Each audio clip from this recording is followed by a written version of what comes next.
साइंटिस्टों ने अलग अलग अपने बेसिक अपने अपने अलग अलग स्केल बनाए, पर उन सब में एक बात कॉमन थी कि उन्होंने अपने रेफरेंसेस दोनों ने सबने सेम लिए। वो रेफरेंसेस थे freezing point of ice and boiling point of water. Okay, मैंने बताया आपको कि अलग अलग स्केल, ये जो 3 स्टैंडर्ड स्केल है ये, और मैंने बताया, मैं तो कह रहा हूं अपन खुद एक स्केल बना लेते हैं, एनवी स्केल। बेसिक बात जो सीखनी है, इनमें कंपेयर करना आपको आना चाहिए कि भाई 150 एनवी का मतलब कितने फ़ारेनहाइट है, कितने डिग्री सेंटीग्रेड है, 40 डिग्री सेंटीग्रेड या कितने फ़ारेनहाइट का मतलब है। तो ये कहानी आपको समझ आनी चाहिए, और ये मैथमेटिकली पूछी भी जाती है, क्या मेरी बात क्लियर है? अरे हाँ ना बोलो भाई। ओके सर, बात समझ आई सर। चलो भाई, अब देख यहीं से कहानी चालू करते हैं वापस। ओके सर, चालू करते हैं सर, बहुत बढ़िया सर। देखो कैसे, देखो बात को समझने का प्रयास करना। अब जैसे मान लो, ऐसे फील करो कि डिग्री सेंटीग्रेड और सेल्सियस में समझाने का प्रयास करता हूं तुमको। पहले ये मान लो कि डिग्री सेल्सियस वाला, ये डिग्री फ़ारेनहाइट वाला, ठीक। अब इनमें ये बात तो कॉमन है ना, अपने स्टैंडर्ड जो अपने ये हैं रेफरेंसेस, ये तो सेम है, ठीक सर। अब समझो, डिग्री सेंटीग्रेड में बोला इन्होंने कि ये 0 डिग्री सेंटीग्रेड है, ये 100 डिग्री सेंटीग्रेड है, और फ़ारेनहाइट में बोला कि 32 डिग्री फ़ारेनहाइट है और ये 212 है। ऐसा समझो आप, फील करने के लिए फील करो कि इस लेंथ को हमने 100 पार्ट्स में तोड़ दिया। अरे हाँ ना बोलो भाई, बिल्कुल सही। ऐसे ही इसको हमने कितने पार्ट्स में तोड़ दिया, कितने पार्ट्स में तोड़ दिया? इसको हमने तोड़ दिया 180 पार्ट्स में। ओके, ऐसा समझो कि x डैश इसका एक पार्ट है और y डैश, इसका समझने के लिए बता रहा हूं आपको, कंपैरिजन के लिए। ऐसा समझो y डैश इसका एक पार्ट, ऐसा समझो ये एक लेंथ है, ऐसा फील करो ये एक लेंथ है।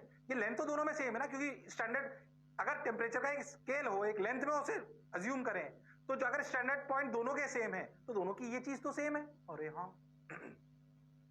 उस चीज को आप लेंथ से कंपेयर कर लो। ये लेंथ अगर सेम है तो इस लेंथ को सेल्सियस आपने 100 टुकड़ों में तोड़ा और अपने फ़ारेनहाइट साहब ने इसको 180 में तोड़ा। मान लो कि एक गैप जो डिग्री सेंटीग्रेड में था वो x डैश लेंथ का था, और ऐसा ही मान लो कि फ़ारेनहाइट में y डैश लेंथ का था। ओके, तो अगर मैं एक लेंथ, ये 0 से लेकर, मतलब फ्रीजिंग पॉइंट से लेकर बॉइलिंग पॉइंट तक, अगर ये लेंथ में कंपेयर करूं तो सोचो, क्या टोटल लेंथ 100 इंटू एक्स डैश है, और अगर फ़ारेनहाइट से कंपेयर करूं तो क्या टोटल लेंथ 180 इंटू वाई डैश है। अरे हाँ सर, बात तो आपकी बिल्कुल सही है, बिल्कुल सही बात सर, बिल्कुल सही। ये इक्वेशन समझ आई? एक्स डैश क्या है, अगर मैं इसको एक लेंथ के रूप में मान लूं तो एक्स डैश उसका एक हिस्सा, ऐसे 100 हिस्से। ऐसे ही अगर मैं फ़ारेनहाइट में कंपेयर करूं तो इसका एक हिस्सा वाई डैश, तो 180 इंटू वाई डैश। अरे हाँ सर, बिल्कुल सही, एक इक्वेशन। अब एक बात समझो, मान लो मैं ये बोलूं कि किसी बॉडी का ये वाला टेम्परेचर है, यहां कहलाएगा टी डैश डिग्री सेंटीग्रेड, यहां कहलाएगा टी डैश डिग्री फ़ारेनहाइट, पर मतलब तो एक ही है। बॉडी इस जगह पर है, कोई भी बॉडी इस जगह वाली गर्माहट है उसमें, तो डिग्री सेंटीग्रेड वाले उसे टी डिग्री सेंटीग्रेड बोलेंगे, और फ़ारेनहाइट वाले उसे टी डैश मान लेते हैं। या तुम ऐसा समझ लो टीसी और टीएफ, कंफ्यूज मत हो, ठीक? ओके, ठीक सर। अब समझो, ये जो टीसी से लेकर फ्रीजिंग पॉइंट की डिफरेंस है, ये कितना है बोलो भाई, ये डिफरेंस कितना है बोलो भाई, अरे बोलना पड़ेगा भाई, ये डिफरेंस कितना है भाई? टीसी डिग्री जब नापता हूं तो बेस को 0 मानता हूं, और जब जब टीएफ डिग्री मानता हूं तो बेस को 32 मानता हूं। तो यहां से लेकर यहां तक जो 180 गैप था, और 212 माइनस 32 था। हाँ, तो सोचो ये गैप कितना है? ये गैप है टीएफ डिग्री माइनस 32 फ़ारेनहाइट। अच्छा, ये गैप कितना है? ये यहां से लेकर यहां तक ये गैप कितना है? ये गैप है TC डिग्री माइनस 0 डिग्री। ध्यान से देखो तो क्या अगर अपन इसको लेंथ में कंपेयर करें तो क्या फिर से ये लेंथ और ये लेंथ सेम है? अरे हाँ सर, बात तो आपकी सही है, बात तो आपकी बिल्कुल सही है, बिल्कुल सही। अरे हाँ, अब सोच क्या करें क्या करें क्या करें क्या करें क्या करें। सही सा तो लग रहा है सर। अब सोचो, क्या ये लेंथ अगर x है या जो भी ये लेंथ है, ये तो है तो सेम बात ना, ये TF माइनस 32 डिग्री और TC माइनस 0 डिग्री। ये लेंथ से अगर अपन देखें तो सोच के देखो, क्या ये लेंथ से अगर कंपेयर करें, देखो यहाँ पे ये जो पूरी टोटल लेंथ थी ये पहले 100x डैश और 180y डैश ऐसे कंपेयर करी गई। अरे हाँ सर, अब कंपेयर करने का प्रयास करो, ये TF डिग्री माइनस 32 डिग्री के करस्पॉन्डिंग जो लेंथ होगी, हाँ मान लो इसमें कितने गैप आए भाई, ये असली में y dash 32 plus y dash 32 plus y dash 32 plus 2y dash 32 plus 3y dash, जितने भी नंबर ऑफ टर्म्स आए ये लेंथ तो कॉमन रही ना। अरे हाँ सर, बात आपकी सही। तो आप बिल्कुल ध्यान से समझना जो मैं कह रहा हूं, आप ध्यान से समझना, क्या TC degree minus 0 degree into x dash equal to क्या TF degree minus 32 degree into y dash. अरे हाँ, अरे हाँ, ये टोटल लेंथ थी ना, एक्स डैश क्या है, एक गैप। जैसे पहले आपने 100 इंटू एक्स डैश करा तो लेंथ आ गई ना। अरे हाँ हाँ हाँ हाँ हाँ हाँ, एक पैरामीटर आ गया ना। अरे हाँ, ऐसे के TC degree minus 0 degree Fahrenheit degree जो भी मान रहे एक्स डैश इक्वल टू क्या है, बराबर होनी चाहिए, क्योंकि ये गैप्स बराबर हैं, इनका मतलब सेम है। हाँ सर, अपन ने क्या करा था समझ रहे हो ना, 100 गैप बन गए थे ना वहां पर। अरे हाँ, तो 100 गैप बने into x dash equal to 180 degree into y dash, क्या है वो लेंथ थी। अरे हाँ, ऐसे अगर मैं किसी बॉडी का टेम्परेचर जनरल ले लूं तो ये लेंथ तो सेम है ना। अब गैप कितने बचे इसमें, TC माइनस 0, तो TC माइनस 0 गैप है इंटू एक्स डैश, वो लेंथ आ गई, ये वाली लेंथ। ऐसे ही TF degree minus 32 degree into y dash, वो गैप आ गया।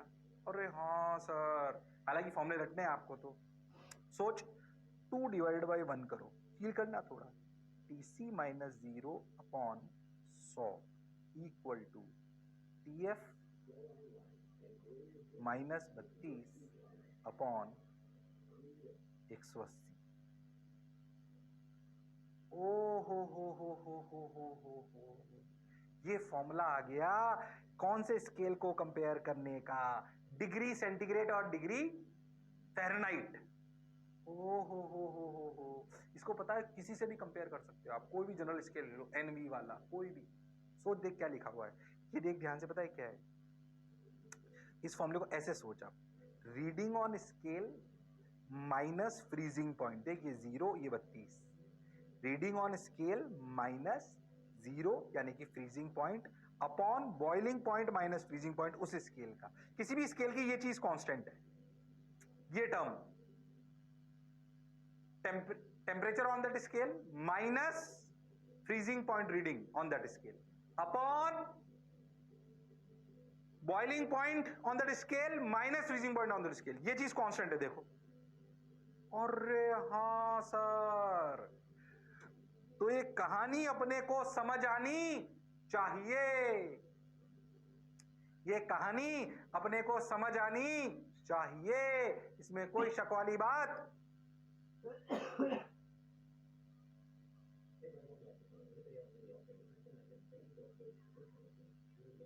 नहीं है।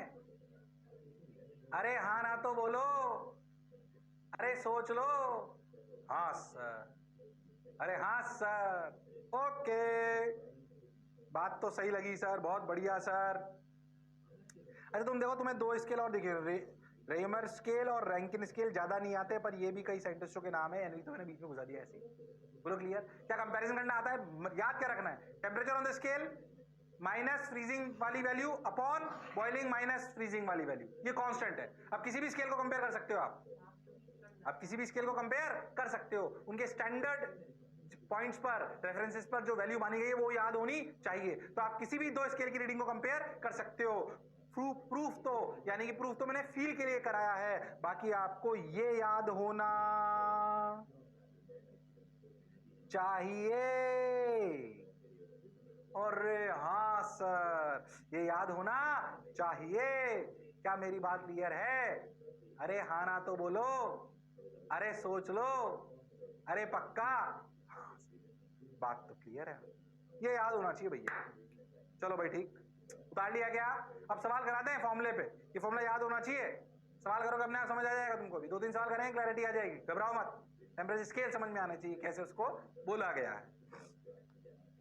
चलो भाई, अरे आगे बढ़ जाएं क्या? अरे सोच लो, अरे पक्का, अरे गारंटीड? हाँ सर, बढ़ जाओ, आगे बढ़ जाओ। तो चलो आओ, देखो भाई। On a Reaumur scale, the freezing and boiling points of water are 0 and 80 degree respectively. If the temperature on the Reaumur scale is 32 degree, find the corresponding reading on the Fahrenheit scale. ओहो, जब 32 degree rumour scale पे नापेंगे तो बताओ Fahrenheit scale पर क्या values होंगी? Fahrenheit scale पे lower value 32 degree Fahrenheit और अपर वैल्यू 212, ये आपको याद होनी चाहिए, दे रखी है, आप ऐसा समझो। अब करके बता दो, फॉर्मूला लगाओ, आंसर आ जाएगा। फॉर्मूला लगाओ, आंसर आ जाएगा। फॉर्मूला लगाओ, आंसर आ जाएगा। गड़बड़ मत करना, ये सवाल तुम कर सकते हो पीछे का फॉर्मूला लगा के, वो हुनर वो काबिलियत तुम में है। अरे हाँ भाई, कर सकते हो, अरे सोच लो, अरे हाँ हाँ, अरे हाँ हाँ भाई, कर सकते हो। चलो भाई, चलो भाई, चलो देखते हैं। सर ने सिखाया टीआर का 0/80 माइनस 0, टीएफ -32 अपॉन 212 -32। समझ आया क्या करा? अरे हाँ, TR/80 equal to TF -32 upon 180। Zero ने जीरो को मार दिया, ये 4 ये 9, तो 9 TR equal to 4 TF -32 into 4 128। सही लिखा हूँ क्या? अरे हाँ, 128, बिल्कुल सही। 4 2 जा 8, 4 3 जा 12, बिल्कुल सही। लो भाई, तो कितना आंसर आया? 9 TR माइनस 4 TF। TR कितना है भाई? TR कितना है? ये रहा 32, तो 9 into 32 equal to 4 TF minus 128। 9 2 जा 18, 9 3 जा 27, क्या कर रहा हूँ मैं? 9 2 जा 18, 9 3, मैंने कहीं गड़बड़ करी क्या? ये सब सही तो कर रहा हूँ? अरे हाँ, तो डायरेक्ट ही कर लेते ना, ये कंफ्यूज क्यों है? इस 128 को अपन ने क्या लिख रखा है? यहीं पे कर लो, TR के लिए यहीं डायरेक्ट रख दो ना, कंफ्यूज क्यों हो रहे हो? देखो फटाफट करो, TR के लिए कितनी रख दो? 32, 32/4 इक्वल टू TF माइनस 32/9। छोटी करो ना कैलकुलेशन। बोलो क्लियर है? अरे हाँ ना बोलना पड़ेगा। तो 4 8 जा 32, बिल्कुल सही। अरे बोलो समझ में आ रहा है क्या? अरे हाँ ना बोलना पड़ेगा। अरे पक्की बात? ओके सर, ठीक। तो ये हो गया अपना कितना, ये अपना हो गया 32, और 8 9 से कितना हो गया अपना? 72। 72 इक्वल टू TF माइनस 32, तो T इंटू F आया 32 प्लस 72। अरे हाँ ना बोलना पड़ेगा भाई। ओहो, 32 प्लस 72 कितना हो गया? 104 डिग्री फ़ारेनहाइट। अगर फॉर्मूला याद रहे तो सवाल करना बड़ी बात नहीं है। अगर फॉर्मूला याद रहे तो सवाल करना बड़ी बात नहीं है। फॉर्मूला कैसे आया, फील कराया, ज्यादा उसमें परेशान होने की आवश्यकता नहीं है। बच्चा कभी कभी कंफ्यूजन होता है, आपको तो बात याद होनी चाहिए। अरे यस और नो, यस सर, कोई बुराई वाली बात नहीं है। कोई कष्ट वाली बात नहीं है। ओके सर, तो 104 डिग्री फ़ारेनहाइट आ गया आंसर। तो अगर व्हीमर स्केल पर हम 32 डिग्री हैं तो भैया फ़ारेनहाइट स्केल पर 104 डिग्री फ़ारेनहाइट होंगे। कुछ भी कंपेयर कर सकते हो। बताओ, एक और कर ले सवाल। Find out the temperature at which the magnitude in degree Celsius and degree Fahrenheit are same. ऐसा कोई टेम्परेचर हो जिसमें डिग्री फ़ारेनहाइट और डिग्री सेल्सियस की रीडिंग सेम आए। क्या ऐसा हो सकता है? अगर हो सकता है तो बताओ। यानी कि मैग्नीट्यूड ऑफ टीसी और टीएफ सेम है। अरे हाँ, करके बता दो। सेल्सियस का बेस तुम जानते हो 0 और 100, और इसका जानते हो 32 और 212। करो सवाल। यानी कि टीएफ और टीसी बराबर हो गए। कर सकते हो तुम, मेरी जरूरत नहीं है। अरे कर दो, अरे कर दो, अरे हाँ ना तो बोलो भाई, कर दो। अरे सोच लो। हाँ, कर तो सकते हैं, कर तो सकते हैं सर, कर सकते तो करो, कर सकते हो तो करो। देखो वही TF माइनस 32 बाई, इनको एक्स ही मान लो ना दोनों। तो पहले F वाला लिखो, x minus 32 by 180 equal to x minus 0 by 100।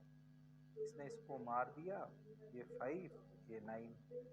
Okay, तो 5x माइनस 32 इंटू 5 तो 160, 5 टू 10, 5 15, 160 इक्वल टू 9x। बिल्कुल सही। तो 5x सही करो ना, हाँ। तो 9x minus 5x is 4x equal to minus 160, x की वैल्यू माइनस 40। यानी कि माइनस 40 डिग्री सेंटीग्रेड और माइनस 40 डिग्री फ़ारेनहाइट एक तरीके की टेम्परेचर है, बिल्कुल सेम टेम्परेचर है। हो माइनस 40 डिग्री सेंटीग्रेड और माइनस 40 डिग्री फ़ारेनहाइट एक ही बात है। हाँ, इस वाली वैल्यू पर इनका मैग्नीट्यूड सेम हो जाता है, इस वाली वैल्यू पर इनका मैग्नीट्यूड सेम हो जाता है। मैथ से आ गया साहब। ये दोनों स्टैंडर्ड इलस्ट्रेशन होते हैं, मतलब स्टैंडर्ड स्केल होते हैं, इसलिए इन पे ज्यादा बात होती है। बोलो क्लियर है? मैं आपसे बोलूं जो एनवी स्केल अपन ने बनाया था, कि बताओ जब एनवी स्केल पर क्या सवाल कर सकते हो सब लोग? एनवी स्केल होमवर्क, एनवी स्केल पे रीडिंग जब मान लो 105 है, फाइंड इन डिग्री सेंटीग्रेड, क्या आप निकाल सकते हो? एनवी स्केल का बेस क्या मान लेता? 50, मैक्सिमम क्या था? 500। आंसर आ जाएगा। एक्चुअली आपके पास सवाल ऐसा आता है, फॉल्टी थर्मोमीटर, फॉल्टी थर्मोमीटर मतलब ऐसा सवाल ऐसा आएगा, faulty thermometer, faulty thermometer, thermometer खराब हो गया। तो खराब हो गया तो उसने बोला कि वो नापता है 15 जब फ्रीजिंग पॉइंट है, नापता है 140 जब बॉइलिंग पॉइंट है। बताओ जब वो नापेगा 60 तो बताओ डिग्री सेंटीग्रेड में क्या वैल्यू होगी? क्या हम फॉर्मूले लगा सकते हैं? अरे हाँ ना तो बोलना पड़ेगा। अरे सोच लो, अरे पक्का, अरे बोलो भाई। हाँ हाँ हाँ, बात तो आप सही कह रहे हो, मौज के साथ कह रहे हो, जोरदार कह रहे हो। ठीक ठीक, बिल्कुल बढ़िया, बिल्कुल बढ़िया। कैसे सवाल बहुत सारे कर सकते हैं, बहुत बढ़िया। ओके, ये पीछे की पूरी कहानी किसकी थी? ये थी थर्मोमेट्री, टेम्परेचर के बारे में ज्यादा बात करनी थी बेसिकली, टेम्परेचर स्केल्स के बारे में ज्यादा बात करनी थी। हालांकि अपने प्रेशर, वॉल्यूम, डेंसिटी, इन पे भी बात कर ली थी, बेसिक टर्म्स। बेसिकली थर्मोमेट्री मतलब when we are dealing with temperature, temperature की बेसिक बात, टेम्परेचर स्केल की बेसिक बात, साइंटिस्टों को सम्मान दे दिए। बोलो क्लियर? अब छोटा सा हिस्सा एक और, जिसे अपन बोलते हैं कैलोरीमेट्री। ओके, इसी का पार्ट है वो, थर्मोमेट्री के आगे। जब दो चीजों को मिला लें, गर्म ठंडे को, तो क्या टेम्परेचर बराबर हो जाएगा, ये पढ़ेंगे। ठंडा पानी गर्म पानी मिलाया, ठंडे का टेम्परेचर लगता, गर्म का लगता, बताओ अब क्या होगा? 1 किलो मिलाया तो क्या होगा, आधा किलो मिलाया तो क्या होगा? ऐसे सवाल, ये सब कैलोरीमेट्री। बोलो क्लियर? पढ़ना चालू करते हैं। देखो भाई, अपन कैलोरीमेट्री पढ़ने से पहले अपने को हीट, जो हीट एनर्जी है ना, हीट बेसिकली हीट का मतलब हीट ट्रांसफर।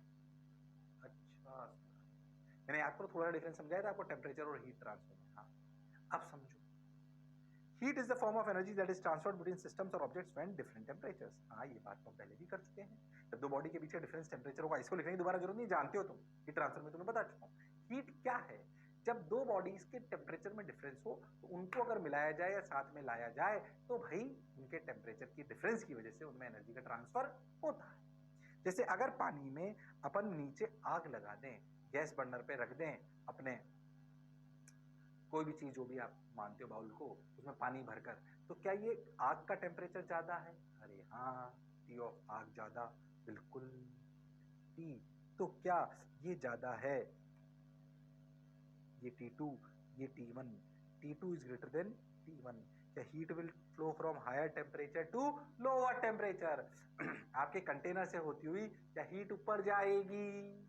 आपके कंटेनर से होती हुई हीट ऊपर जाएगी। अरे हाँ सर, बिल्कुल जाएगी, कंफर्म जाएगी, इसमें कोई शक वाली बात नहीं है।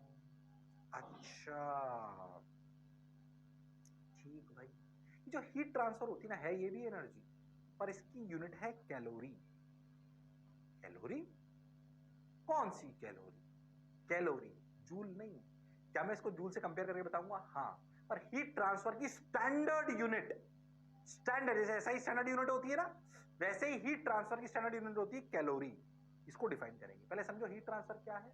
When there is difference between the bodies, temperature of the bodies, there is transfer of energy। अच्छा, इस ट्रांसफर ऑफ एनर्जी की स्टैंडर्ड नापने की यूनिट कैलोरी है। क्यों है स्टैंडर्ड? क्योंकि पानी से कंपेयर करेंगे, कैसे भी समझ आएगा, ध्यान से समझना। ठीक sir, heat transfer is from object at higher temperature to, ये सब अपन बात कर चुके हैं। ठीक सर, आगे बढ़ते हैं। अब देखो ध्यान से समझिए, अब ये हमें समझ में आ गया कि भाई स्टैंडर्ड यूनिट कैलोरी है। इसको अभी अपन पढ़ेंगे कैलोरी क्या होती है। पहले अपन एक बात छोटी छोटी सी और समझे। क्या समझे? उसको भी अपन डिटेल में पढ़ेंगे कि अगर किसी बॉडी को अपन हीट देते हैं तो उसमें क्या क्या होता है। सोचो, पानी को हीट दो, क्या वो गर्म हो जाएगा? उसका टेम्परेचर बढ़ सकता है। आयरन का ब्लॉक है, उसको हीट दो, क्या वो टेम्परेचर बढ़ जाएगा? हाँ। कोई बहुत ज्यादा हीट दे दे, क्या आयरन पिघल सकता है? हाँ। तो अगर हम किसी बॉडी को हीट दें तो क्या उसका टेम्परेचर बढ़ सकता है? हाँ, बिल्कुल हो सकता है। देखो, जब हीट देते हैं बॉडी को तो क्या क्या हो सकता है उसको समझे। यही हमारे आगे वाले चैप्टर में हम पढ़ेंगे। उसका टेम्परेचर बढ़ सकता है, बिल्कुल। कभी कभी ऐसा भी हो सकता है, जैसे जब पानी को मतलब अपने आइस को हीट दें तो उसका टेम्परेचर एक 0 डिग्री पर हीट दें तो वो टेम्परेचर ना बढ़ाकर अपने आप को पिघला लेता है, पानी बन जाता है। अरे हाँ, इसे बोलेंगे फेज चेंज। बोलो क्लियर? और वो कहलाएगा मेल्टिंग।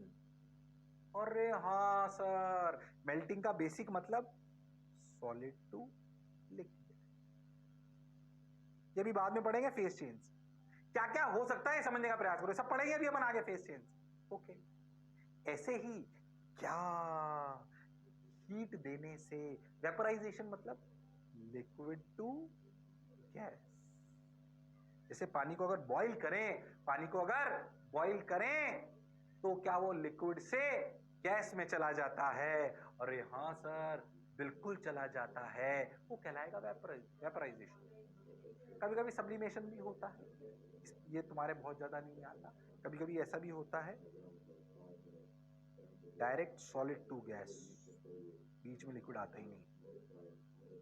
ज्यादा परेशान नहीं होना, बस इतना समझो कि हम किसी बॉडी को हीट दें तो क्या हो सकता है। उसका फेस चेंज हो सकता है, solid to liquid, liquid to gas. अरे यस और नो, बोलो क्लियर? सब्लिमेशन में ज्यादा परेशान मत हो। क्या उसका टेम्परेचर बढ़ सकता है। ये कहानी चेंज इन फेज अलग कहानी है, इंक्रीज इन टेम्परेचर एक अलग कहानी। बोलो क्या मेरी बात समझ में आई? तो बॉडी को हीट देते हैं, अच्छा, हीट कब आती है? जब चेंज इन टेम्परेचर डिफरेंस होता है। पर हीट आने से जिसको हीट मिली, जिसको हीट मिली उसके साथ क्या क्या हो सकता है? उसका खुद का टेम्परेचर बढ़ सकता है या वो अपनी परिस्थिति भी बदल सकता है, जिसे चेंज इन फेज बोलेंगे, जिसको अपन अलग से डिटेल में पढ़ेंगे।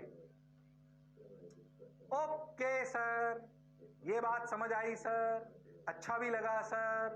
बहुत बढ़िया सर, वाह वाह सर। अब क्या करें? पढ़ते चलो, बढ़ते चलो। ओके, देखो भाई, अब डिफाइन करता हूं वो जो हीट है उसमें क्या मतलब है एक कैलोरी का। मुझे कितनी पानी स्टैंडर्ड है? एक कैलोरी का मतलब कि मेरे को अगर 1 ग्राम पानी का टेम्परेचर, स्टैंडर्ड डेफिनेशन है, याद होनी चाहिए। अगर 1 ग्राम पानी का टेम्परेचर 14.5 डिग्री से 15.5 डिग्री बढ़ाना, तो जितनी एनर्जी देनी पड़ेगी वो 1 कैलोरी कहलाएगी। याद रखना है, ये स्टैंडर्ड है, मैंने नहीं बनाई, स्टैंडर्ड है जिससे पूरा वर्ल्ड चल रहा है, जिसको बेस मानकर। What do you mean? एक फिक्स रेफरेंस तो बनाना पड़ेगा ना, कितनी एनर्जी को 1 कैलोरी माना गया। अगर 1 ग्राम पानी नॉर्मल 180 एटमॉस्फेयर प्रेशर पर 1 ग्राम पानी का टेम्परेचर 14.5 डिग्री से 15.5 डिग्री बढ़ाने के लिए जितनी एनर्जी चाहिए उसे 1 कैलोरी कहते हैं। डेफिनेशन, डेफिनेशन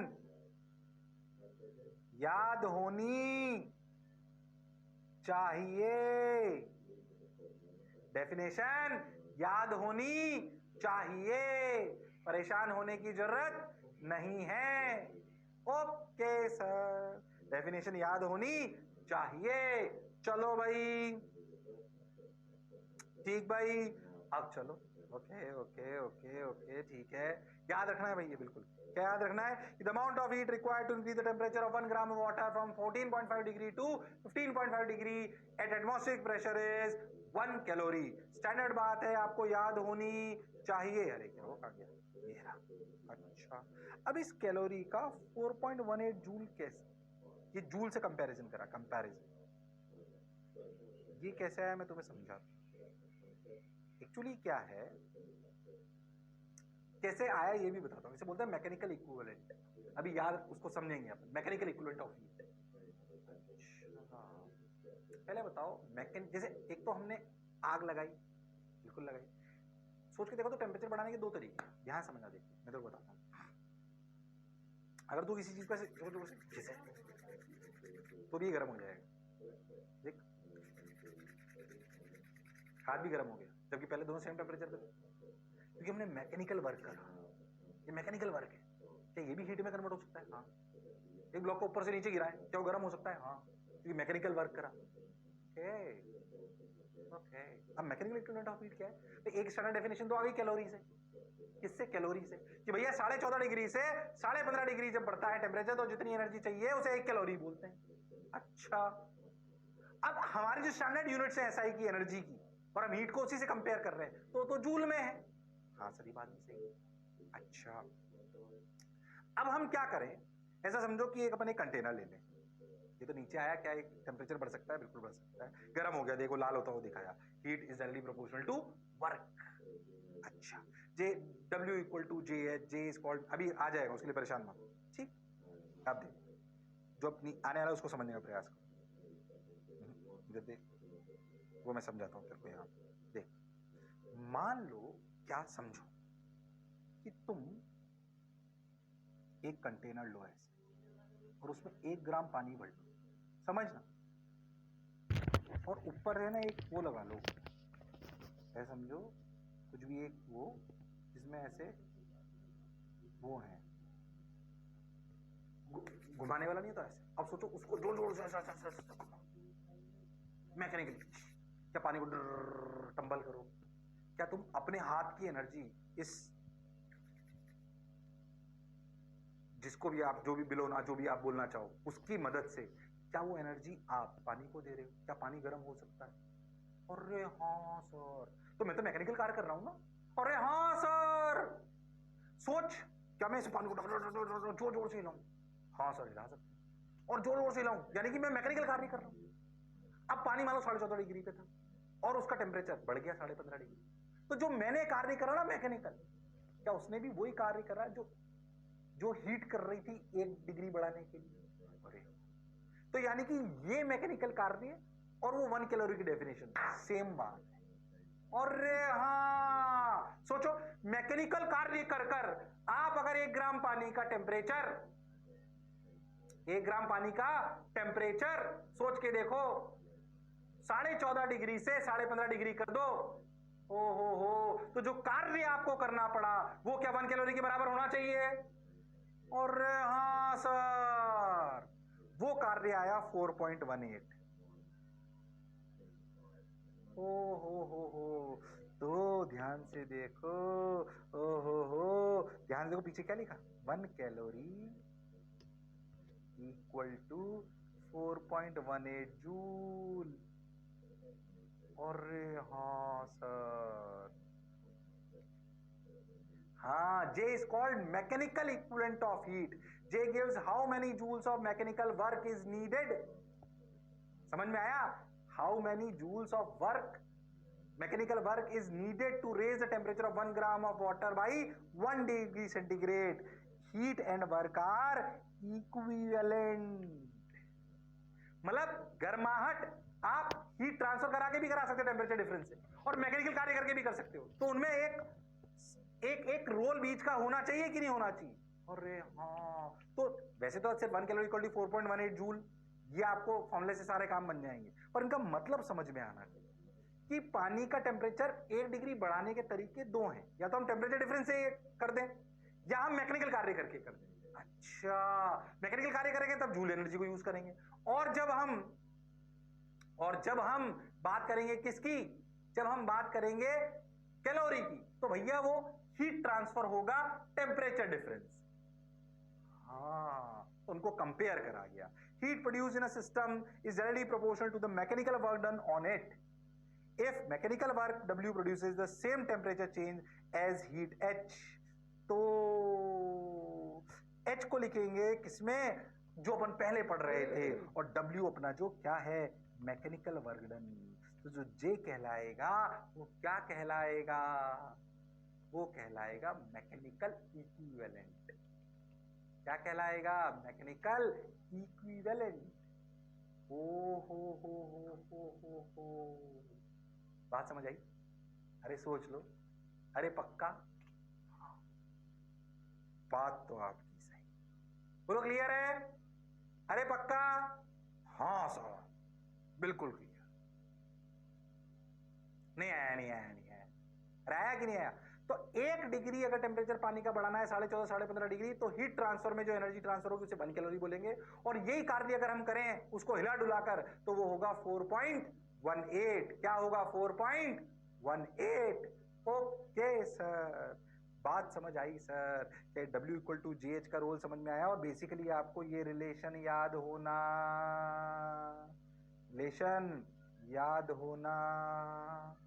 चाहिए। बाकी ये तो फील वाली कहानी थी, फील वाली कहानी, मुझे लगा ही नहीं तुम्हें आया।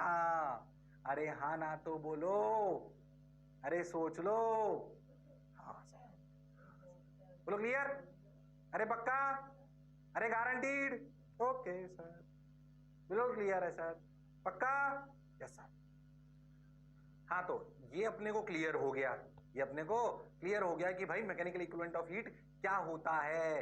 1 कैलोरी बराबर 4.18 जूल, लगभग 4.2 ले लेते हैं इसको, तो अपने को समझ में आता है कि भाई हीट को अपन हीट को या तो हीट ट्रांसफर से लाते हैं या फिर मैकेनिकल वर्क डन से भी इसको अपन ला सकते हैं। ठीक भाई, बहुत बढ़िया, बहुत सुंदर, आगे चलते हैं और देखिए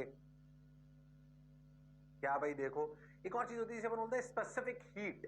क्या बोलते हैं, स्पेसिफिक हीट।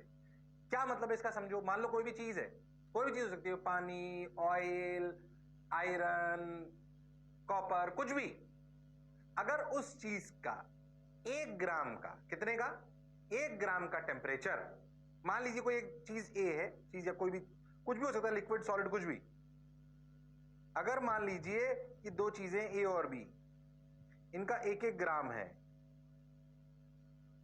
और इनका टेम्परेचर 1-1 डिग्री से बढ़ाना है, कितने से, 1-1 डिग्री से, तो ये पाया गया कि इन दोनों का टेम्परेचर 1-1 डिग्री से बढ़ाने के लिए जो एनर्जी चाहिए, जो हीट ट्रांसफर चाहिए, वो सेम होगा कि अलग अलग होगा।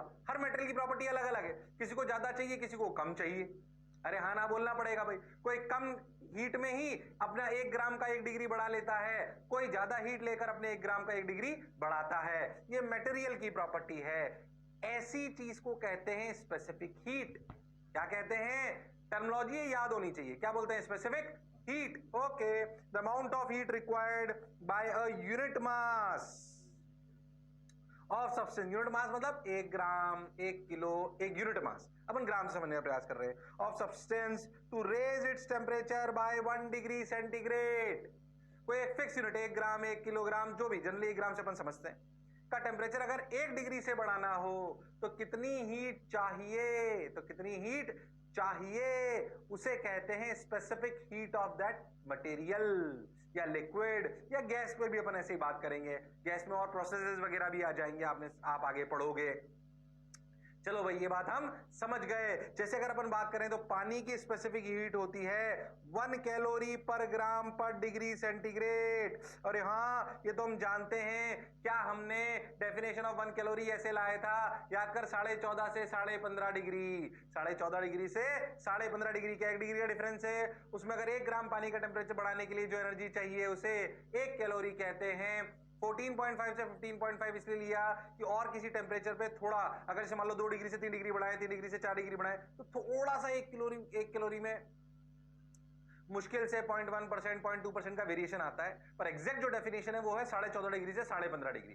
बाकी सब 1 डिग्री के चेंज के लिए भी लगभग 1 कैलोरी होता है। इसलिए स्पेसिफिक हीट ऑफ वाटर को कांस्टेंट मान लिया गया है और वो बोला गया है 1 कैलोरी पर ग्राम पर डिग्री सेंटीग्रेड। इस 1 कैलोरी पर ग्राम पर डिग्री सेंटीग्रेड को सोचो, अगर तुम जूल पर केजी में कन्वर्ट करो तो सोचो 1 कैलोरी क्या 4.2 जूल है? तो 4.2 जूल पर ग्राम पर डिग्री सेंटीग्रेड। 1 ग्राम को किलोग्राम में कन्वर्ट करो तो 10⁻³ kg। ऊपर चला जाएगा तो क्या आएगा? 4200 जूल पर केजी पर डिग्री सेंटीग्रेड। 1 कैलोरी पर ग्राम पर डिग्री सेंटीग्रेड याद रखना आसान होता है। अरे हाँ ना तो बोलना पड़ेगा सर। वाटर का और आइस का अगर ये डेटा याद रह जाए तो सवाल करने में थोड़ा सा आसान रहता है।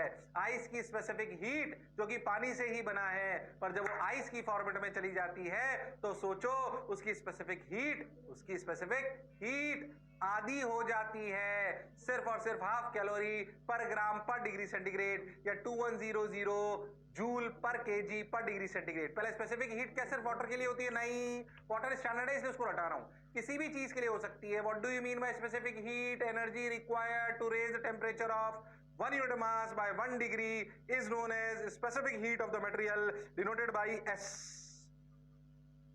इसको जनरली डिनोट करते हैं एस से। इसकी अगर ऐसा यूनिट की बात करें तो अपन जानते हैं जूल पर केजी पर केल्विन। जूल पर केजी पर केल्विन। अरे हाँ सर, बात तो आपकी सही है। ध्यान से देख, केल्विन और डिग्री सेंटीग्रेड 1 का डिफरेंस था। याद कर, ये भी 0 से 100 डिग्री सेंटीग्रेड था। ये 273 केल्विन से याद करो तो कितना? ये 373 केल्विन था। याद है कि भूल गए हो? मैं कोई फॉर्मूले रटा नहीं रहा हूं। याद कर, हमने एक फॉर्मूले रट रखे थे कन्वर्जन के। क्या भाई? T minus T of freezing minus T of boiling minus T of freezing equal to constant. इसको हमेशा याद रखना है। याद है कि भूल गए हो? और 3 स्केल के स्टैंडर्ड फ्रीजिंग पॉइंट और बॉइलिंग पॉइंट याद होने चाहिए। किस किस के? सेल्सियस स्केल का 0 और 100, फ़ारेनहाइट स्केल का 32 और 212, 180 का गैप है, और केल्विन का 273 और 373, इसमें भी डिफरेंस 100 ही होता है। इसलिए डिग्री सेंटीग्रेड और केल्विन में कन्वर्ट करना हो तो केल्विन में कन्वर्ट जब करो तो डिग्री सेंटीग्रेड वाली रीडिंग को 273 जोड़ दो और कुछ नहीं करना होता। अरे हाँ ना बोलो।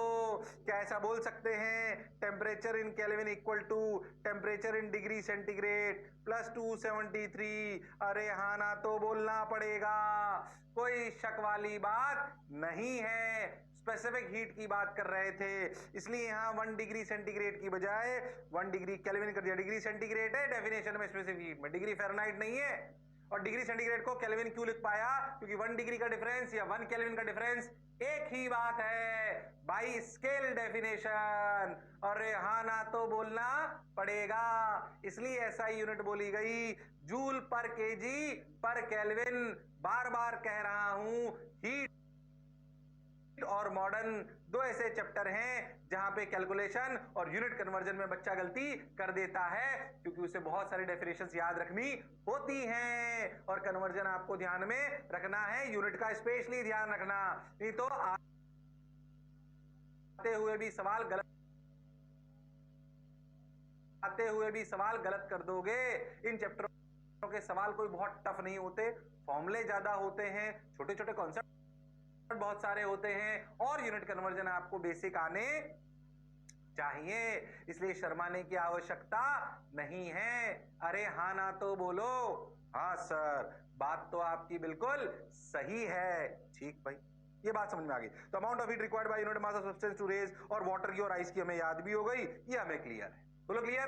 क्या स्पेसिफिक हीट का मतलब समझ पाए? यस सर, बिल्कुल समझ पाए। आगे बढ़ते हैं। Find out the heat required to raise the temperature of 2 kg water from 5 degree. मैंने अभी कोई फॉर्मूला नहीं बताया, बस मैं तुमको बताया स्पेसिफिक हीट क्या होता है। अब तू जानता है कि 1 रुपए में 2 आम तो 2 रुपए में 4 आम।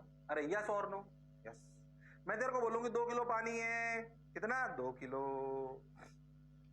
उसका टेम्परेचर में 5 डिग्री से 10 डिग्री बढ़ाना है। बताओ कितनी हीट चाहिए? मैंने कोई फॉर्मूला नहीं बताया, पर तू खुद कर सकता है। अगर 1 kg पानी का टेम्परेचर 1 डिग्री बढ़ाना हो तो 4200 जूल एनर्जी चाहिए। तो बताओ 2 किलो पानी का टेम्परेचर 5 डिग्री बढ़ाना हो तो कितना हीट चाहिए? तुम बता सकते हो। वो हुनर, वो काबिलियत, वो इंसानियत तुम में है, जबकि मैंने कोई फॉर्मूला नहीं बताया, पर तू ये सवाल कर सकता है। फॉर्मूला कुछ है नहीं, आपके नॉर्मल कॉमन सेंस से ही तो बनाए। चलो बोलो भाई, अरे बोलो भाई, अरे हाँ ना तो बोलना पड़ेगा, अरे सोच लो, अरे पक्का, अरे हाँ हाँ बोलो भाई।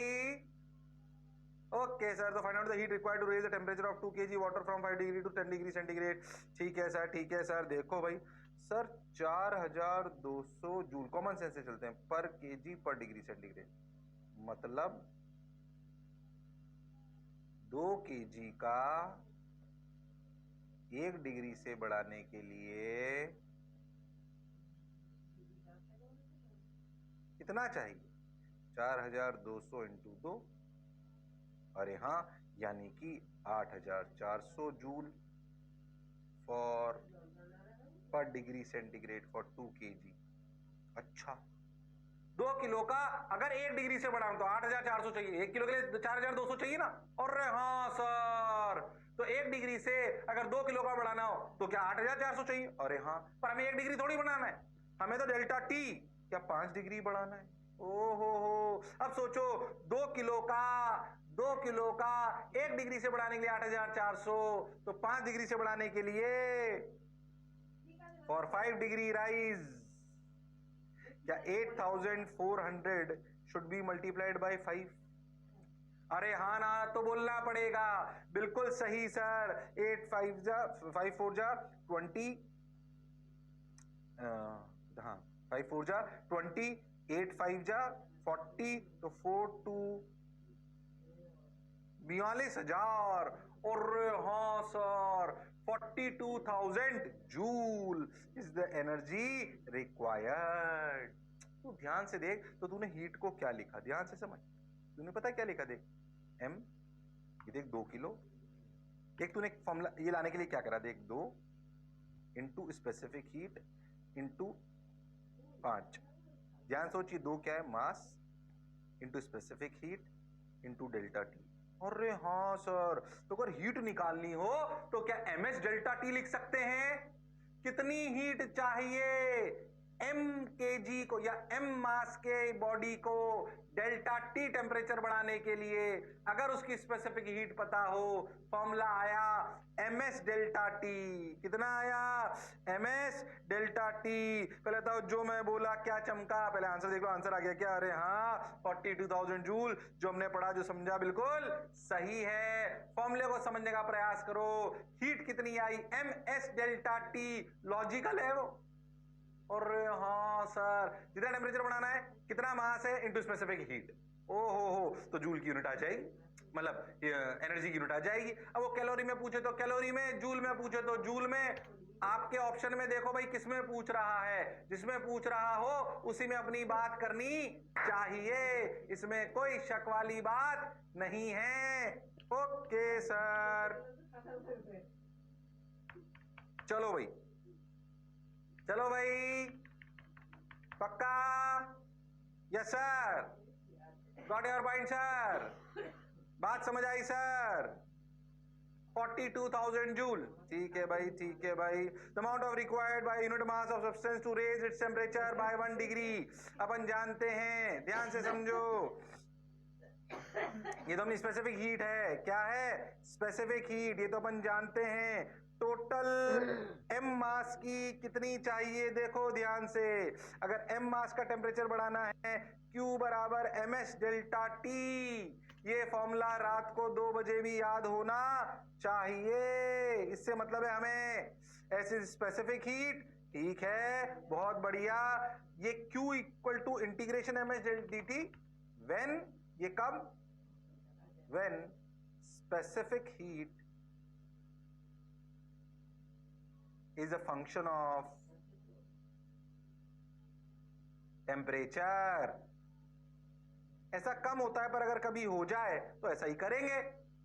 जैसे जनरली स्पेसिफिक हीट कांस्टेंट दी होती, कभी कभी ऐसा होता है कि स्पेसिफिक हीट को टेम्परेचर का फंक्शन दे दे, बहुत कम होता है, पर अगर हो जाए तो क्या करेंगे?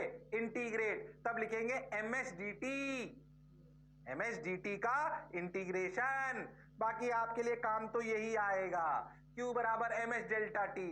अगर कभी ऐसा हो, ध्यान से समझो, कि कोई बॉडी है, उसकी स्पेसिफिक हीट टेम्परेचर का फंक्शन है और उसको टी इनिशियल से टी फाइनल ले जाने में कितनी हीट चाहिए, तो हम जानते हैं कि इस m मास की बॉडी का छोटा सा टेम्परेचर बढ़ाने के लिए S is a function of T dt लिखना चाहिए, और टोटल के लिए टी इनिशियल से टी फाइनल लिखना चाहिए। बट 99% केसेस में, समझ में आ रहा है, 99% केसेस में s कांस्टेंट होता है, और अगर कांस्टेंट होता है तो ये Q बराबर ms डेल्टा टी ही हमारा फॉर्मूला होता है। Delta T is the energy, delta T is the change in temperature. तो अच्छा, इसको लॉजिकली भी समझो। मान लो मेरी कोई बॉडी ठंडी हो, तो क्या एनर्जी रिलीज करेगी? तो यही वो होगी। देख, डेल्टा टी नेगेटिव आ जाएगा, T final minus T initial. Q negative आने का क्या मतलब? उसने एनर्जी रिलीज कर दी, और क्यू पॉजिटिव आने का मतलब उसने एनर्जी ले ली। इसलिए कंफ्यूज मत हो ना बिल्कुल। क्या है? बेसिक सी बात, स्पेसिफिक हीट और सिंपल Q बराबर ms डेल्टा टी का फॉर्मूला आपको समझ आ रहा है? अरे हाँ ना तो बोलना पड़ेगा, अरे सोच लो, अरे पक्का? हाँ सर, बात तो समझ आ रही है, अच्छा भी लग रहा है। तो Q बराबर ms delta T. Okay sir, basic सी बात सर, समझ आई सर, आगे बढ़ जाओ सर। ओके, फॉर्मूला याद रहेगा। ये कब यूज लेते हैं? इंटीग्रेशन ms dt, बहुत कम आता है, कभी आ जाए तो कर लेना। चलो भाई, ठीक है भाई। अच्छा भाई, ये बात समझ में आ गई, स्पेसिफिक हीट समझ में आ गई, ये समझ में आ गया। और आगे चलते हैं, चीजों को पढ़ते हैं, चीजों को समझते हैं। सोच, Q बराबर ms डेल्टा टी फॉर्मूला पढ़े बिना भी तू सवाल कर पाया था, इसलिए उसको देख के घबराओ मत, तुम कर सकते। ठीक सर, आ जाओ भाई। Find out the heat required to raise the temperature of 1 kg iron by 50 degree centigrade. फटाफट बता दो, शर्म आ गई मुझे कराते हुए। Specific heat of iron 8400 joule per kg per degree centigrade. शर्म आ रही है? फटाफट बता दो। Q होता है m1 इंटू 8400 इंटू 50। अरे बोलो क्लियर है क्या? अरे बोलो क्लियर है क्या? ओके, तो फिर से आंसर आ गया 4.2। ध्यान से देखो तो 4 2 1 2 3 4 तो 4.2 kilo joule, sorry 4.2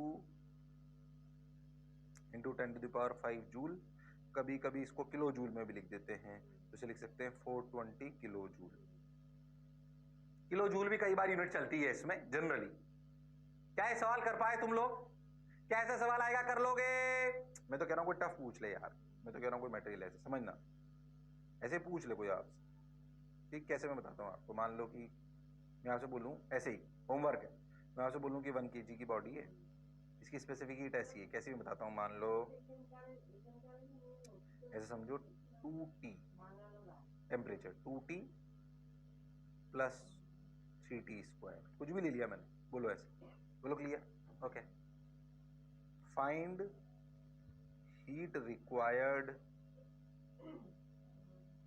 to raise temperature from 100 Kelvin to 120 Kelvin। यहां पे बोला गया T is in Kelvin, suppose ऐसे ही। क्या तुम ये सवाल कर सकते हो? दिखने में मैथमेटिकली टफ है वो। अरे अगर एस टी का टेम्परेचर आ जाए तो क्यू को क्या लिखा जाएगा? Integration of 1 into 2T plus 3T² into dt limit 100 to 120। क्या अब ये मैथमेटिकल इक्वेशन है जिसको सॉल्व करना है? जो भी आंसर आएगा वो अपन लिख देंगे। हालांकि ऐसा ज्यादा आता नहीं है, पर अगर कभी आ भी जाए तो भी हमारे लिए करना बड़ी बात नहीं है। ज्यादा आता नहीं, मैं टाइम पास नहीं कर रहा। बेसिक मैथ्स आपको सॉल्व करनी होगी, इंटीग्रेशन वाली, जो आप कर सकते। अरे कभी तो हाँ ना बोलो, अरे कभी तो हाँ ना बोलो, अरे सोच लो। हाँ सर बात तो आप बिल्कुल सही कह रहे हो, जोरदार कह रहे हो, मौज के साथ कह रहे हो। ठीक सर, बहुत बढ़िया, आंसर आ जाएगा। ये भी हो गया, ये भी हो गया। इसमें क्या है? तो अगर S पता हो, मास पता हो, डेल्टा T पता हो, डेल्टा T पता हो, तो भाई साहब बहनजियों अपने लिए हीट निकालना बड़ी बात नहीं है, अपने लिए हीट निकालना बड़ी बात नहीं है। और हाँ सर, बिल्कुल सही सर, बढ़िया सर। ठीक भाई, आगे आ जाओ, देखो भाई। Two metallic blocks A and B of mass 2 kg and 1 kg at initial temperature 80 and 30 degree respectively are kept apart. Find out the final temperature of the blocks if they are brought in contact with each other. Basically law of mixing की तरफ जा रहे हैं अपन। पहले कोई law of mixing का किताबों से डरा नहीं रहा हूं, पहले कॉमन सेंस की बात करो। जब एक गर्म बॉडी और एक ठंडी बॉडी को अपन मिलाते हैं, जब एक गर्म बॉडी और एक ठंडी बॉडी को अपन मिलाते हैं, क्या करते हैं? मिलाते हैं, तो क्या गर्म बॉडी अपनी एनर्जी ठंडी को देती है और उसका टेम्परेचर बढ़ता है और गर्म वाली ठंडी होती है। ऐसा तब तक होता है जब तक दोनों का टेम्परेचर सेम ना हो जाए। क्या ये हम जानते हैं? तो ये मिलाने वाला सवाल, इसको अपन किताबों में लॉ ऑफ मिक्सिंग के नाम से जानेंगे। अभी लिक्विड मिलाएंगे तब। पहले अपन कॉमन सेंस से करते हैं। मैं क्या लॉ, कॉमन सेंस हमारा काम करता है। अरे यस और no? Yes sir. So two metallic blocks A and B of mass 2 kg and 1 kg at initial temperature 80 and 30 degree respectively are kept apart. Find out the final temperature of blocks if they are brought in contact with each other for some time. उसने A की specific heat भी दे दी, B की भी दे दी, सब calorie में चल रहा है। ध्यान देना, मासेस 2 kg 1 kg में दे रखे हैं। ठीक भाई, बहुत बढ़िया। अच्छा भाई, तो अपन करते हैं बात, आगे चलते हैं। अब इनको अपन ने मिला लिया, लो भाई मिल गए। तो क्या हीट ट्रांसफर हुई? हाँ भाई बिल्कुल हुई, हीट ट्रांसफर हुई सर। फाइनल टेम्परेचर दोनों का सेम हो गया भाई, दोनों मिले, हीट ट्रांसफर हुई और फाइनली दोनों का टेम्परेचर सेम हो गया। बिल्कुल सही सर। अब देखो एक बात समझो, जो हीट इसने, ऐसा माना जाएगा जो हीट ए ने दी वही तो बी ने ली। अरे हाँ, मान लो कि इनका फाइनल टेम्परेचर टी हो गया। Heat given by A equal to heat taken by B. Yes और नो? ऐसे सवालों में हमेशा ये मानना है कि कोई लॉस नहीं हो रहा है unless and until mentioned, unless and until mentioned. Okay, अब सोचते हैं हीट गिवन बाय ए। ए का टेम्परेचर घटा, ए का टेम्परेचर घटा कि बढ़ा? घटा कि बढ़ा? इसका इनिशियल कितना था 80, टी ए इनिशियल 80, इसका टी बी इनिशियल कितना था 30। अब heat given by A, heat A का मास कितना 2 kg पर स्पेसिफिक हीट कैलोरी पर ग्राम में दे रखी, तो उसे लिख लेते हैं 2000 gram into specific heat 2 calorie पर ग्राम। समझ में आया मैंने 2000 क्यों लिखा? पहले बिल्कुल सही चलेंगे। इंटू डेल्टा टी, क्या टेम्परेचर जो फाइनली आया, क्या वो आया?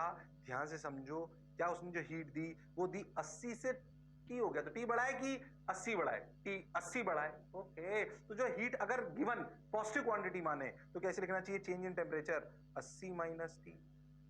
टी छोटा है ना, तो 80 माइनस टी लिखेगा ना, तभी तो हीट गिवन एक पॉजिटिव क्वांटिटी आएगी। अरे हाँ सर, बिल्कुल सही, बिल्कुल बढ़िया। अच्छा ठीक है, ठीक।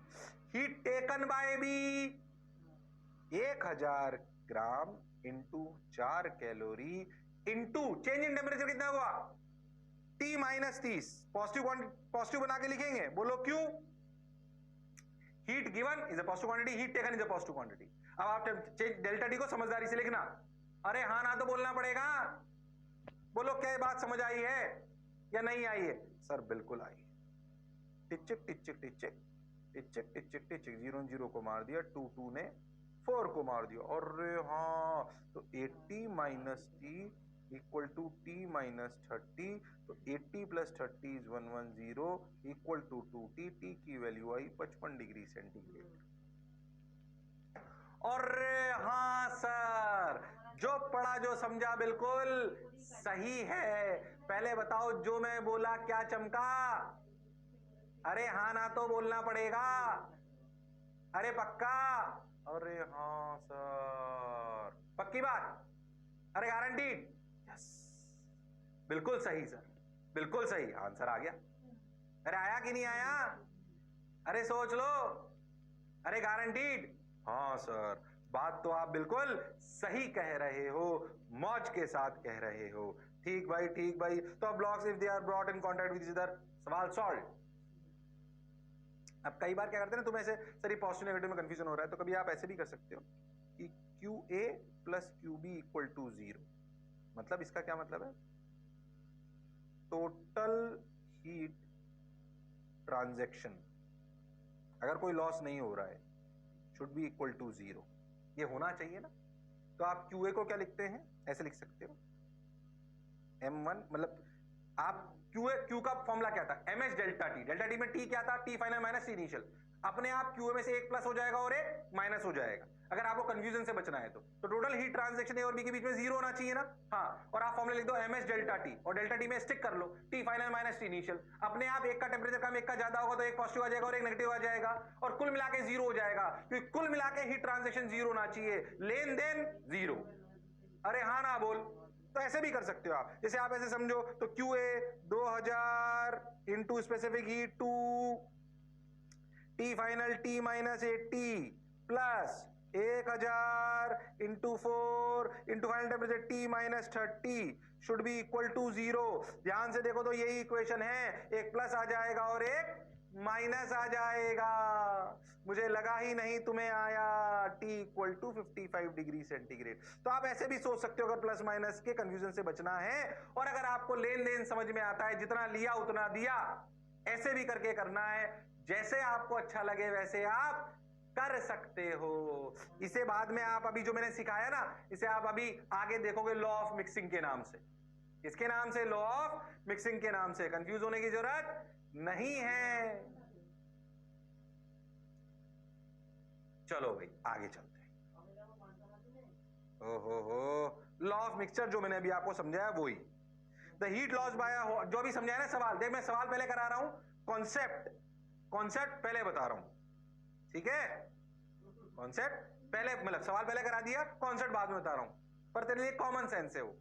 The heat lost by a hot body is equal to the heat gained by the cold body when they are mixed and arranged the same temperature। मान लो एक गर्म पानी ठंडा पानी अपन मिला दे तो क्या उनका ठंडा पानी एनर्जी लेगा, गर्म पानी एनर्जी देगा, कुल मिला के 0 होगा, फाइनल टेम्परेचर सेम होगा, heat gain equal to heat loss अपने को समझ आता है, जो भी बताया।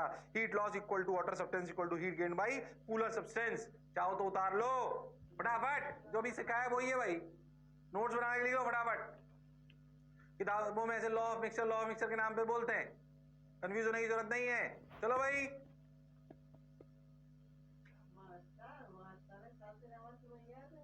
बोलो हो गया क्या? अरे बोलो भाई, हो गया क्या? सिंपल सवाल कराऊंगा भी और प्रैक्टिस में आ जाएंगे अपन, सवाल अभी ज्यादा फोकस करेंगे उसमें, क्या है। चलो भाई, ऐसे ही जो मैंने अभी सेकंड मेथड बताया था ना, the exchange of heat continues to take place till the temperature of substance becomes even. दो को अपन ने मिलाया तो final temperature m1 plus m2 जो अपना बना मिक्सचर का T फाइनल हुआ। ध्यान से देखो तो m1 s1 T initial, T1 minus T final, T final minus T2 initial. बोलो क्या ये बात अभी समझाई थी वही है? अरे m1 s1 T1, m2 s2 T2, ये T फाइनल है, तो m1 s1 T1 minus T final और m2 s2 T final minus T2। समझ में आ रहा है ऐसे अपन ने क्यों लिखा है? एक प्लस होगा और एक माइनस होगा। इस वाले केस में हमने मान लिया कि T1 बड़ा है T2 से। बिल्कुल एग्जैक्ट सवाल करा भी आपने पीछे। अरे हाँ ना बोल भाई, ये पहला तरीका, जिस पहले तरीके से अपन ने करा था, जो कॉमन सेंस से अपन निकाल पाए थे। कहां से निकाल पाए थे? कॉमन सेंस से। बिल्कुल घबराने की और शर्माने की जरूरत नहीं है। अरे हाँ ना तो बोलना पड़ेगा। अरे सोच लो। अरे पक्का? हाँ सर, बात तो आपकी बिल्कुल सही है, तो आगे बढ़ जाओ। अरे पक्का? अरे सोच लो। ओके, टाइम पास नहीं करते, फटाफट फटाफट लिखो। ये लॉ ऑफ मिक्सिंग, उस सवाल को, इस सवाल को छोड़ो, अपन जो एक और ऑल्टरनेट मेथड जो अपने को उतार लेना चाहिए वो ये रहा, m1 s1 delta T plus m2 s2 delta T. मैं तो कह रहा हूं कभी दो की जगह तीन मिक्सचर को मिला लो, चार को मिला लो, ये लॉ काम करेगा। m1 s1 delta T, m2 s2 delta T, m3 s3 delta T, कुल मिलाकर जीरो। डेल्टा टी को हमेशा रखो T final minus T initial, मतलब जो फाइनल मिक्सचर का टेम्परेचर हुआ माइनस इनिशियल सबका लिख दो, अपने आप प्लस माइनस होके कुल मिला के जीरो हो जाएगा। अगर ऐसे भी करो तो भी कोई तकलीफ नहीं है, इसको ऑल्टरनेट मेथड के नाम पर लिख लो, इसे लिख लो। फिर मैं सवाल करा दूंगा, अभी परेशान मत हो। फिर मैं सवाल करा दूंगा, अभी परेशान मत हो, उसको तुम्हारी जैसी इच्छा हो वैसे कर लेना। पहले ये लिख लो, पहला तरीका था वो कॉमन सेंस वाला, कितना आया कितना गया इक्वेट कर लो, आना बराबर जाना, कॉमन सेंस से इक्वेट करो। दूसरा, ज्यादा कॉमन सेंस नहीं लगाना, formula m1 s1 delta T, m2 s2 delta T, m3 s3 delta T equal to zero, क्योंकि कुल मिलाकर एनर्जी का टोटल ट्रांजैक्शन जीरो होना चाहिए। कुछ टर्म पॉजिटिव आएंगी, कुछ टर्म नेगेटिव आएंगी। जो टर्म पॉजिटिव आएंगी मतलब वो एनर्जी दे रही हैं, जो टर्म नेगेटिव आएगी वो ले रही हैं। अरे हाँ ना बोल, बोलो क्लियर है? अरे हाँ सर, पक्का? कोई सिंपल सी बात कि हॉट वाली जो बॉडी है वो एनर्जी देगी, ओके, और जो गर्म ठंडी वाली वो एनर्जी लेगी। ठीक भाई, बात हमें समझ आ गई। फिर सोचो, ये लॉ ऑफ मिक्सचर किताबों में बड़ी बड़ी शब्दों में लिखा जाता है, डरने की जरूरत है कि कॉमन सेंस है, कॉमन सेंस है। इसलिए सवालों को कोई लॉ से परेशान होकर नहीं, अपनी बुद्धिमत्ता से सॉल्व जितना ज्यादा करोगे उतनी आसानी से कैलोरीमेट्री के सवाल सॉल्व होंगे, टफ नहीं होते। कैलकुलेशन मिस्टेक बच्चे से होती है पर। चलो भाई, अब सवाल कर दो ये वाला। हाँ, अब सवाल कर दो ये वाला। 2 buckets A, जैसे अच्छा लगे वैसे करो। 2 buckets A and B containing water of mass 2 kg and 1 kg are at degree 40 degree and 90 degree respectively. Find out the final temperature of water after mixing.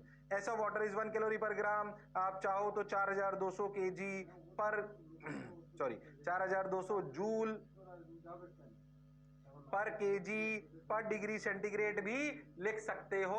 4200 joule पर केजी पर degree centigrade भी लिख सकते हो। अरे हाँ ना तो बोलो। ओके सर, ऐसा भी हम लिख सकते हैं, तो करो भाई, आ जाओ भाई। बहुत बढ़िया, बहुत सुंदर, बहुत मजा आया, वाह वाह। चलो भाई, अरे हो गया क्या? करो, कर सकते हो, जैसे तुम्हें लॉ ऑफ मिक्सिंग से करना हो, कॉमन सेंस से करना हो, जितना आया कितना गया इक्वेट कर लो, तो लॉ ऑफ मिक्सिंग लगा लो, जैसे तुम्हें अच्छा लगे। बोलो भैया, मैं लॉ ऑफ मिक्सिंग से कर लेता हूं चुपचाप। फाइनल टेम्परेचर मान लेते हैं T, ठीक, तो पहले इसको लिखो 2 इंटू 4200, अरे हाँ सर, स्पेसिफिक हीट S, ऐसे लिख दो ना, बाद में अपने आप कट जाएगा वैसे, into final temperature T minus 40 plus 1 into S into T minus 90 should be equal to 0. M1 S1 delta T, T final minus T initial अपने आप प्लस माइनस आ जाएगा. S ने S को मार दिया. ओके, तो 2T minus 80 equal plus T minus 90 equal to 0. Okay, तो 3T equal to 170. तो T की वैल्यू कितनी आई? 685. सही कर रहा हूं क्या? सही लिख रहा हूं ना मैं? सही तो लिखा मैंने? अरे हाँ ना तो बोलना पड़ेगा. बिल्कुल सही चल रहा है. लो भाई, तो T की value I 170 by 3 degree centigrade. 75 कहां से आया? सॉरी 85 कहां से आया? 170 बाई 3 डिग्री सेंटीग्रेड. कोई समस्या वाली बात नहीं है. बिल्कुल बेसिक सी कैलकुलेशन, आंसर आ गया. लो भाई, अरे आया कि नहीं आया? तो ऐसे सवाल अभी और कराऊंगा. जैसे तुम्हें अच्छा लगे वैसे कर लेना. बोलो भाई, बोलो भाई. करा दूं एक आध सवाल और? अरे पक्का? ओके सर, आ जाओ सर, करा दो सर. ये तो हो ही गया, आंसर अल्टरनेट हो गया. तो 170 बाई 3 आ गया. समझ आ गया.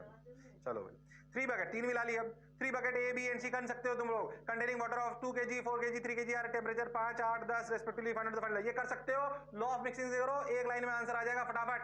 गड़बड़ मत करना. स्पेसिफिक हीट की जरूरत ही नहीं, कट जाएगी. कर सकते हो तुम लोग. वो हुनर, वो काबिलियत तुम में है. अरे हाँ हाँ, अरे सोच लो. अरे पक्का? अरे करो करो. ओके सर, आगे बढ़ते हैं सर. चलो लो भाई, इसका टेम्परेचर T मान लेते हैं. T मान लेते हैं. T मान लेते हैं. 2 into S into T minus 5, 4 into S into T minus 8, 3 into S into T minus 10 should be equal to 0. S ने S को मार दिया. 2T minus 10 plus 40 minus 32 plus 3T minus 30 equal to 0. बिल्कुल सही. 2T 40 60, 60 plus 3T 90, 90 30 और 10 40, 40 और 32 70, 72. बोलो clear है क्या? अरे हाँ ना तो बोलना पड़ेगा. अरे सोच लो. तो आंसर आया. अरे हाँ ना तो बोलो. अरे हाँ ना तो बोलो. क्या हमारा आंसर 8 डिग्री बिल्कुल सही है? जो हमने पढ़ा, जो समझा, बिल्कुल सही है. कुल मिला के मास हो गया अब 2 किलो, 4 किलो, 3 किलो. 4 2 6, 6 और 3 9, 9 किलो के पानी बन गया और उसका टेम्परेचर हो गया 8 डिग्री. ध्यान से सोचो. तो 4 केजी में शायद कोई एक्सचेंज नहीं हुआ. 3 केजी वाले ने 2 केजी का टेम्परेचर बढ़ा के 9 केजी को भी 8 डिग्री पे ले आए. हो गया. अब सोच में 3 की जगह 4 पानी मिलाऊं, 5 मिलाऊं, उससे कोई फर्क पड़ने वाला नहीं है. उससे कोई फर्क पड़ने वाला नहीं है. अरे हाँ ना तो बोलो. अरे सोच लो. अरे गारंटीड? हाँ सर. अरे पक्का? ओके. चलो भाई, चलो भाई, आ जाओ, आ जाओ भाई, आ जाओ. 8 डिग्री हो गया. लो भाई, लो भाई, आ जाओ. The initial temperature of 3 bodies A, B and C of equal masses 12, 15 and 20 degree. The final temperature when A and B are attached for some time is 13 and when B and C are attached is 18. What will be the final temperature when A and C? ये homework है. ये सवाल homework है. अच्छा सवाल है. थोड़ा सा ढंग से करना. सवाल को लिखो अच्छे से कि A और B को मिलाएं. A, B, C की अलग अलग मटेरियल है. 3 डिफरेंट बॉडीज. स्पेसिफिक हीट अलग अलग है उनकी. A और B को मिलाओ तो 13 डिग्री हो जाता है. B और C को मिलाओ तो 18 हो जाता है. बताओ कि अगर A और C को मिलाएं तो क्या फाइनल टेम्परेचर होगा? ये सवाल है. अगले टर्न पे यहीं से कहानी को शुरुआत करूंगा. करके आ सकते हो तुम लोग. सवाल को पढ़ो और उतारो. सवाल को पढ़ो और उतारो. अरे हाँ हाँ, अरे कर सकते हो तुम लोग. सवाल को पढ़ो और उतारो भाई. अरे बोलो भाई. अरे हाँ हाँ, चलो भाई. अरे पक्का? अरे गारंटीड? चलो भाई, तो अगले टर्न पे फिर मिलते हैं इसी जोश और जुनून के साथ। तब तक लड़ते रहिए पर पढ़ते रहिए और मास्टर की बात सुनते रहिए, क्योंकि आप वो शानदार, क्योंकि आपका मास्टर है जोरदार। चलो bye bye, see you, take care.